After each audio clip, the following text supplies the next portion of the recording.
Before we start today, take a breath. Just one slow breath in and out.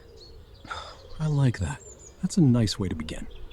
Welcome back, everyone. I'm Emma. And I'm Jack. Today's episode is a little different. It's calmer. It's about mornings, specifically slow mornings, and why they matter so much. Most of us wake up, grab the phone, and jump straight into the noise of the day. Messages, news, plans, worry, all before our feet even touch the floor. Guilty, completely guilty. So today, we talk about a different way to start the day, a slower way. And by the end, you'll understand exactly why it matters and how to build it, even with a busy schedule. So find a comfortable seat, relax your shoulders, and let's begin. Let's start with a simple story. Imagine someone, let's just call him a young office worker. His alarm rings, he's already 10 minutes behind. He grabs his phone before he even sits up. We all know this feeling. 20 new messages, 3 from work, a calendar reminder about a meeting he forgot. His heart rate goes up and he hasn't even left the bed yet. That sounds stressful just hearing it.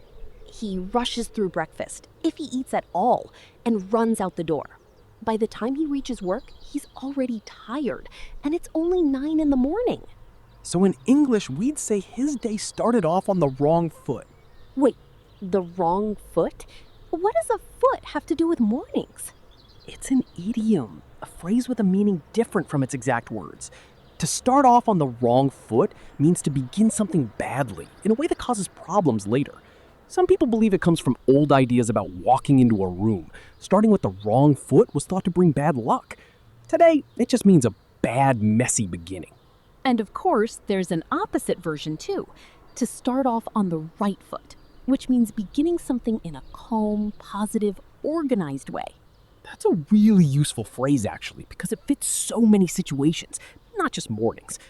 Give me an example that isn't about waking up. Sure. Imagine someone going into a job interview. If they arrive early, feel calm, and greet the interviewer with a smile, we'd say they started the interview off on the right foot. Nice one. Here's another. A student on the first day of a new school. If they make one friend early and find their classroom without stress, their new school year started off on the right foot. And a third example, 2 people meeting for the first time in a business partnership. If the first conversation is respectful and clear, we'd say the partnership started off on the right foot. So this phrase really means any beginning. A day, a relationship, a project that starts in a calm, positive way. Exactly. And that brings us back to mornings, because how we begin the day quietly shapes everything that follows. Okay, but here's my honest thought. Not everyone has time for a slow, peaceful morning. Some people have to wake up, get the kids ready, and run to catch a bus. A slow morning sounds nice, but for many people, it sounds impossible. That's a fair point, and we'll come back to it, because a slow morning doesn't actually require extra time. It requires a different order of things. But first, let's understand why this matters so much from a science point of view. When you wake up, your body is already doing something important without any phone or coffee involved. It's producing a hormone called cortisol. Cortisol? I've heard that word before. Isn't that the stress hormone? It's often called that, yes, but it's more accurate to call it an alertness hormone. A little cortisol in the morning is completely normal and helpful. It wakes up your brain and body naturally. So cortisol itself isn't bad. Not at all.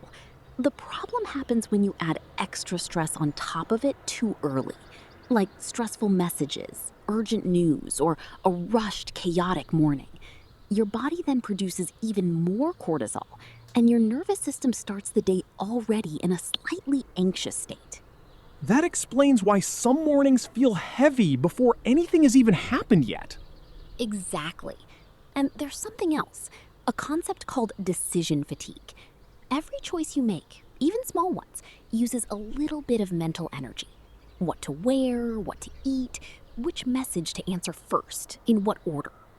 So a chaotic morning is basically using up energy before the real workday even starts. Correct. Think about people known for calm, structured routines. Benjamin Franklin, the famous American writer and inventor, was known for asking himself the same simple question every morning. What good shall I do today? One clear, calm thought, before anything else. That's such a simple idea, but powerful. And it's not only historical figures.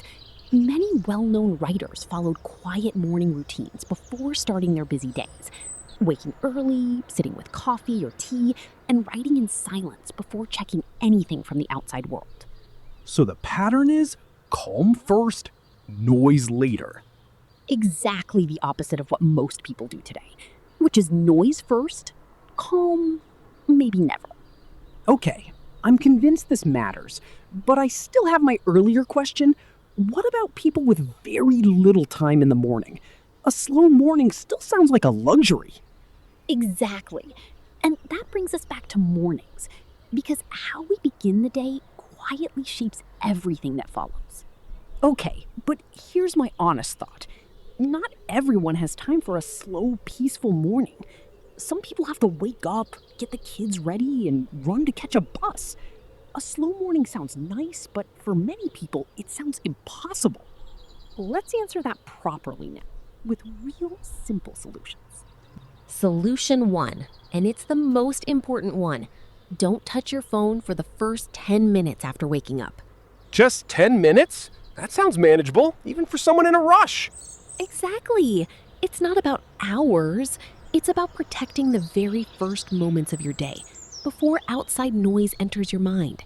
Even 10 quiet minutes changes how the rest of the morning feels. Here's my objection, though.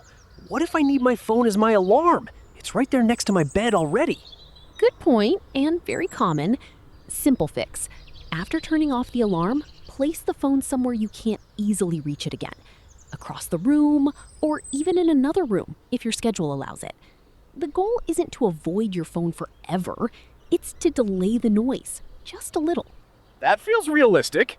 Solution 2, light and water, in that order. Open a curtain or step near a window and drink a full glass of water before anything else. Natural light gently tells your brain it's truly morning, and water wakes up your body after many hours without any liquid. Simple, and it takes maybe 30 seconds? Exactly. This isn't about adding a long routine.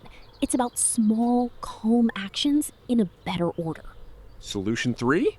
A few minutes of quiet stillness. This could be simple stretching, a short walk, or just sitting quietly with your tea or coffee without any screen. Even 2 or 3 minutes of stillness gives your mind a calm starting point before the demands of the day begin.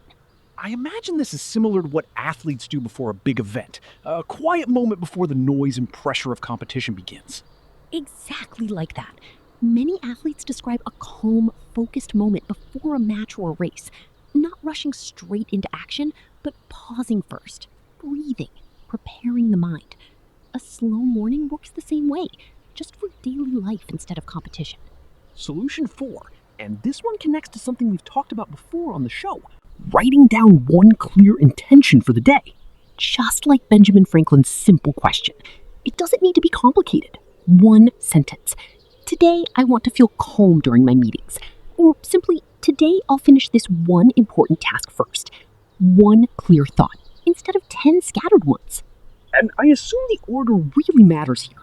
Light and water first, stillness second, intention third, phone last. Exactly.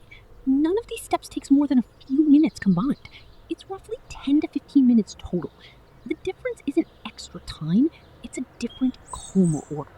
So even someone with a genuinely busy morning, kids, a bus to catch, could still fit this in. Completely. Because the goal was never more time. It was always a better beginning. Let's slow down and review for anyone relaxing right now while listening. 4 simple steps. 1, no phone for the first 10 minutes after waking up. 2, light and water, in that order. 3, a few quiet minutes of stillness, stretching, a short walk, or just sitting calmly. 4, one clear, simple intention for the day. written down or just said quietly to yourself. And remember the deeper idea underneath it all. A calm beginning helps your whole day start off on the right foot. Not because you added more time, but because you changed the order and protected your mind from noise a little longer. And if tomorrow morning is chaotic anyway, kids, a delayed bus, an early meeting, That's completely okay too. This isn't about perfection every single day. it's just about choosing calm whenever you're able to. Before we finish, here's a small pronunciation moment. Let's slow down the word routine, because many learners stress the wrong part of it. Good idea. It's not roo-TEEN, it's routine. The second part is stronger. Say it with us wherever you're listening. Routine. Routine. One more time, nice and slow. Routine. And practice our other phrase too. Start off on the right foot. Try saying it out loud, calmly, right now. Small homework for today? Tomorrow morning, try just one of these 4 steps. Not all 4, just one, small and calm. Thank you for spending this quiet time with us. See you next episode. Sleep well tonight, and good morning whenever you're listening to this. Take care, everyone.